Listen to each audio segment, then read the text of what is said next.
네, 오늘의 핵심 뉴스를 키워드로 분석해봅니다. 김 박사의 오늘의 키워드 글로벌 이코노미 연구소장 김대호 박사님과 오늘도 함께합니다. 자, 첫 번째 뉴스부터 확인해 보도록 하겠습니다. 자, 오늘의 첫 번째 키워드는 마지막 걸림돌입니다. 북미 정상회담의 물밑 작업이 성공적으로 이뤄지고 있는 듯합니다. 마지막 걸림돌이었던 북한에 억류됐던 미국인 3명이 석방이 됐고요. 정상회담 장소와 날짜도 다음 주 초내로 공개될 것으로 보이고 있습니다.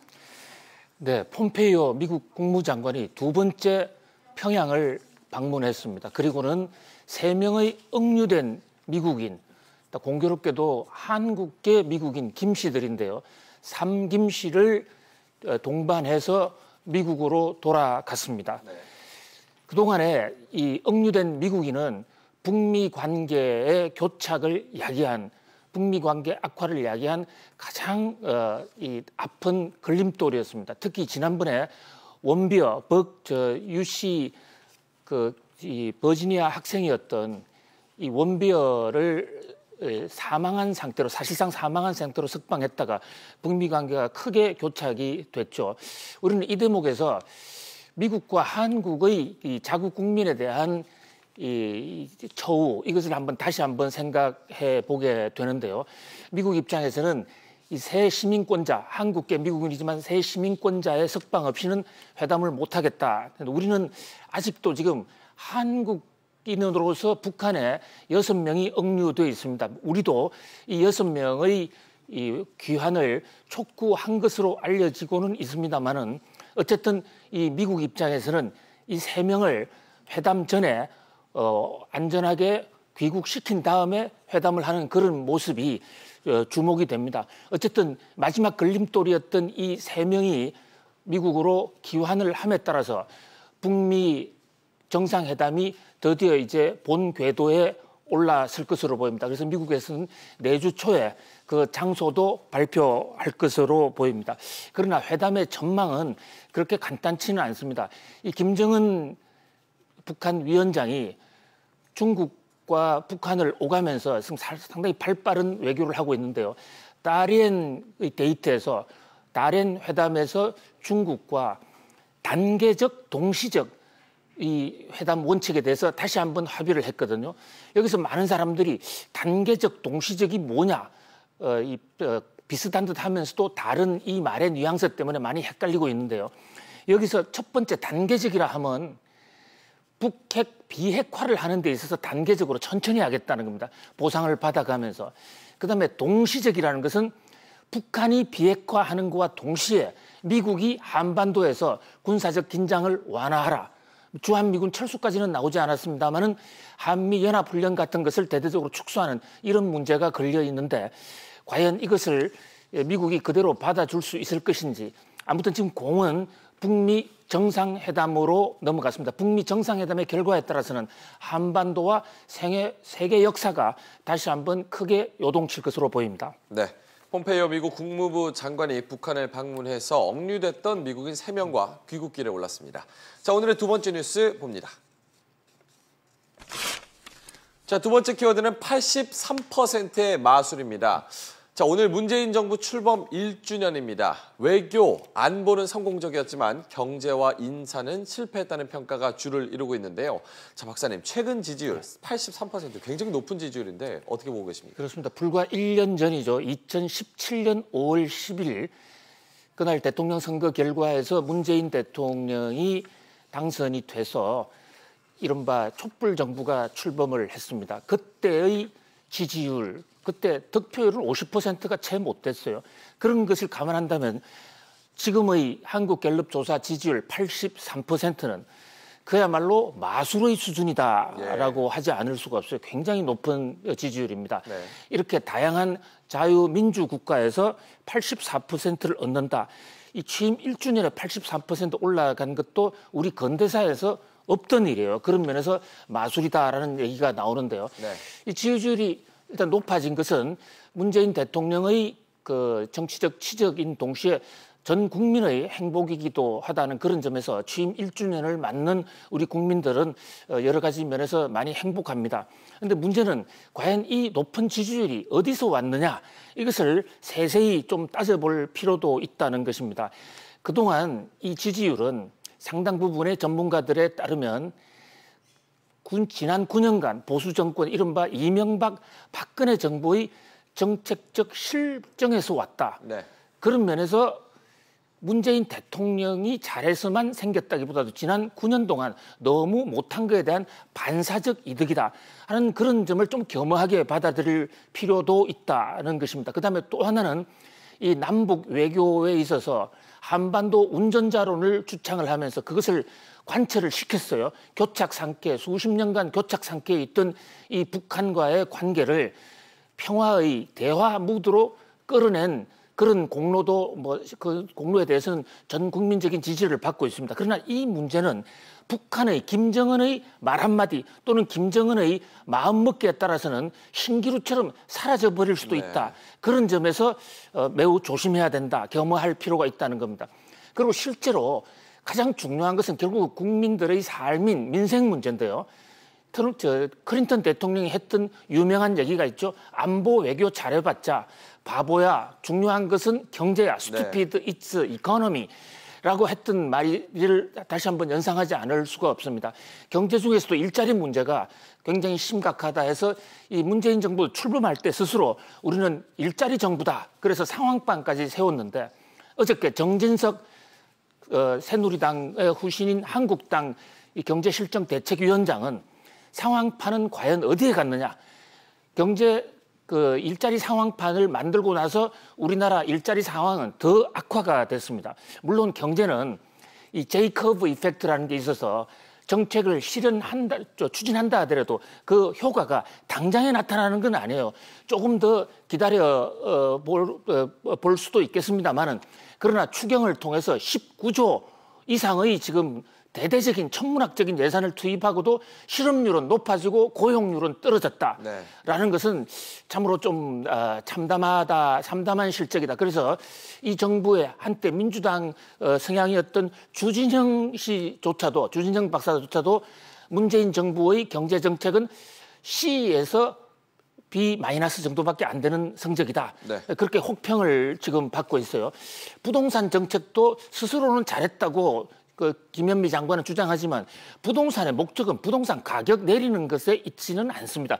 투기는 물론 잡아야 되지만 부동산 정책의 초점도 결국은 국민들이 주거 환경 안락하게 잘 사는 그 중심으로 정책이 전환돼야 되는데 아직 거기는 진입도 하지도 못하고 있다. 그리고 우리 경제의 성장을 목재고 있는 근본적인 구조조정 하지도 못하고 있다. 재벌개혁 말로는 요란했습니다마는 아직도 공정거래법 지금 시한조차 나오고 있지 않은 상황입니다.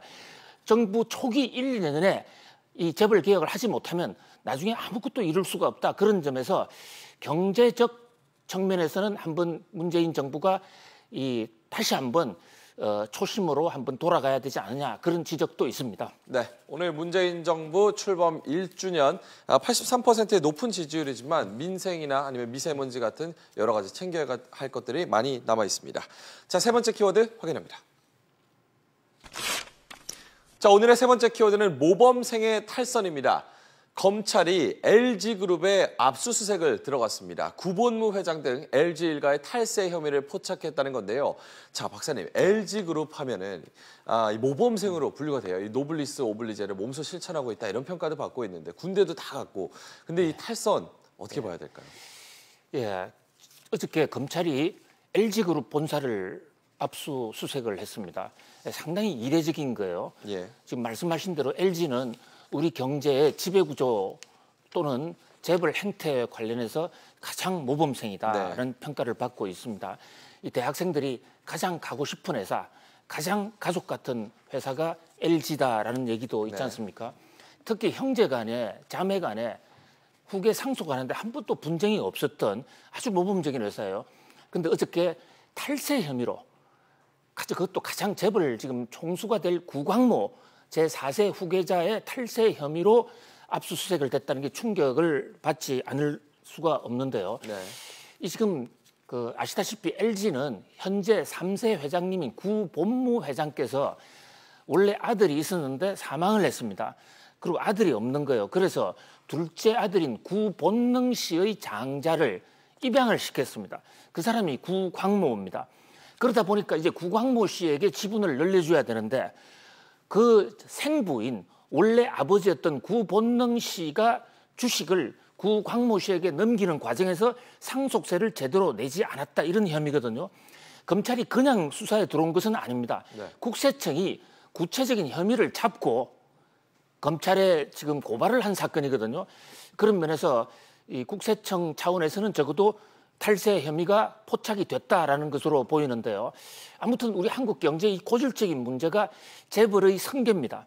우리 워런 버핏이나 이런 데서 보듯이 전 세계적으로는 자식들한테 주식을 상속하는 것은 자본주의 사회에서 재산이기 때문에 네. 그것은 아주 지극히 당연한 거예요. 문제는 경영권을 무리해서 넘기려고 하다 보니까 지금 이런 문제가 자꾸만 생기는 겁니다. 예. 사실 이 사회에 빠져 있어도 재벌 후손들이 그 회사를 충분히 컨트롤할 수 있는데 바로 이런 것도 재벌 개혁이 왜 필요한가를 보여주는 굉장히 중요한 신호탄이라고 하겠어요. 그런 면에서 문재인 정부의 재벌 개혁에 대한 기대가 큽니다만 어쨌든 LG가의 구 광모와 구 본능 씨의 이 탈세 문제, 탈세로 출범한 정권이 과연 어떻게 사내에 정당성을 확보할 수 있고 국민적인 사랑을 지탱할 수 있겠는가 하는 예. 그런 의문이 많이 있습니다. 아무튼 이번 의혹이 명명백백하게 밝혀지기를 바랍니다. 네. LG그룹의 압수수색, 이번은 회계 처리의 이견이다 이렇게 주장을 하고 있는데 앞으로도 계속 상황을 예의주시해봐야겠습니다. 자, 네 번째 키워드 확인합니다. 자, 오늘의 네 번째 키워드는 사모님 사과입니다. 한진그룹이 이루재단 이명희 이사장의 장문의 해명문을 내놨습니다. 갑질 사실을 인정하고 뉘우치며 피해자분들께 사죄를 드립니다. 달랑 딱 한 줄이고 나머지 A4 용지 5장 정도의 분량이 전부 다 해명만 쏟아냈다는 평가입니다. 예, 한진그룹이 해도 너무한다. 자고 나면 하나씩 사건을 터뜨리고 있습니다. 네. 그런데 어저께 그 사모님인 이명희 여사께서 사과문을 발표를 했는데 이 사과문이 긁어서 부스럼이라고 그럴까요? 소위 생창이라는 우리 한자말이 있어요. 네. 가만히 있었으면 본전이다 할 것을 또 한 번 갑질당한 많은 국민들의 심기를 총체적으로 뒤흔들어 놓고 있습니다. 18가지 사과문을 발표했는데요. 사과 하나하나가 한진 가족들 입장에서는 설득력이 없다. 오로지 변명일 뿐이다라는 그렇게 지적을 지금 받고 있어요. 사과문이 아니라 해명문이다. 경찰 조사를 받기 앞서서 먼저 여론전을 벌이는 것이다라는 이런 지적이 나오고 있습니다. 더더군다나 한진그룹이 왜 이 이명희 사모님의 사과문을 발표합니까? 이명희 사모님은 한진그룹의 직원도 아니고 임원도 아닙니다. 네. 한진그룹이 이렇게 하기 때문에 더더욱더 욕을 먹는 게 아닌가 싶어요. 사과문을 정말 발표하고 싶으면 이명희 사모님 본인이 나타나시면 되는 거예요. 더더군다나 지금 이명희 사모님께서는 한진그룹의 그 후견인 그 재단 법인으로 볼 수 있는 이루재단 이사장님이에요. 번연히 이루재단 이사장님이라는 직책을 갖고 있습니다. 그렇다면 이루재단을 통해서 사과를 해야 되는 것인데 바로 이 한진그룹이 여기 또 나섬으로써 한진그룹은 바로 사모님을 주인으로 모시고 있구나라고 하는 그동안의 세관의 의혹을 다시 한번 확인시켜주는 사과인지 불을 지르는 것이 알 길 없는 아주 모호한 또 하나의 그 일을 저질렀다 이런 지적이 많습니다. 네. 이명희 이루재단 이사장이 해명문을 내놨지만 오히려 논란은 더 커지는 모습입니다. 자, 오늘의 마지막 뉴스 보시죠. 자, 마지막 키워드는 대륙행 철도입니다. 이 문재인 대통령이 일본 도쿄에서 한중일 정상회담을 갖고 여러 가지 이야기를 나눴는데요. 그중에 중국 리커창 총리에게 서울, 신의주, 중국을 잇는 철도 건설 필요성을 피력을 했고 리 총리도 공감을 했습니다. 자, 박사님, 저 죽기 전에 이 기차를 타고 유럽을 갈 수 있는 걸까요? 죽기 전에요? 예. 저 창창하신 분이 그렇게 지금 역사가 굉장히 네. 하루가 다르게 급속하게 발전하고 있습니다. 네. 아마 저기 한 살 더 먹기 전에 가게 될런지도 알 수 없는 것이 지금 현재 이 남북 간 관계의 발전 속도라고 할 수 있는데요. 네. 원래 대륙행 철도는 우리가 말은 많이 해왔습니다. 그런데 어저께 처음으로 우리나라의 문재인 대통령과 중국 국무원 총리인 리커창 총리 간의 공식 회의에서 이 남북 철도를 연결해서 대륙까지 연결하겠다는 말이 처음으로 외교 문서에 담기게 됐습니다. 그런 면에서 이제 이 대륙행 철도, 대륙을 넘어서 저 유라시아 대륙까지 가는 그런 어떤 새 역사도 논의 단계에 들어왔다라는 그렇게 볼 수 있습니다. 그런데 문제는 두 가지 문제가 있어요. 첫 번째, 이 돈이 어디 있냐? 우리가 당장에 지금 현재 이 돈을 지원해서 철도를 걷게 되면 유엔의 대북 제재에 걸리게 됩니다. 아하. 그리고 우리가 대주는 것보다는 사실은 국제 기구를 통해서 대주는 것이 여러 가지 면에서 앞으로의 그 철도의 안전성은 물론이고 경제적 효율성을 위해서 가장 바람직한, 특히 중국의 AIIB라는 그런 그 국제기관을 통해서 했으면 좋겠다는 그런 전문가들의 한결같은 그런 의견이에요. 사실 이 대륙철도는 1904년에 부산 서울 간에 초량과 영등포 간에 경부선이 연결이 되고 1906년에 경의선이 연결이 되면서 연결이 됐던 거예요. 네. 이미 100년 전에 연결이 됐던 거고 네. 1934년에는 부산에서 심양까지, 봉천이라는 곳이죠. 중국 말로는 신안양이라는 곳인데, 그리고 1939년에는 부산에서 북경까지 바로 갔습니다. 네. 사실 끊어진 역사예요. 그래서 그 마음만 먹으면 몇 가지 단절된 부분만 하면 언제든지 연결이 될 수 있다라는 문제는 이 결국은 남북 간에 또 세계 간의 평화의 의지가 아니겠느냐. 네. 그런 면에서 결국 이 다음 주부터 본격적으로 또 시작이 될 북미 정상회담, 예. 또 이어지는 남북 관계 대탕트가 철도를 운명을 좌우하는 열쇠다, 이렇게 볼 수 있을 것 같습니다. 네. 자, 오늘의 김 박사의 오늘의 키워드 5가지 알아봤습니다. 마지막 걸림돌 83%의 마술, 모범생의 탈선, 사모님 사과, 그리고 마지막에 대륙행 철도까지 알아봤습니다. 글로벌 이코노미 연구소장 김대호 박사님과 오늘도 함께했습니다.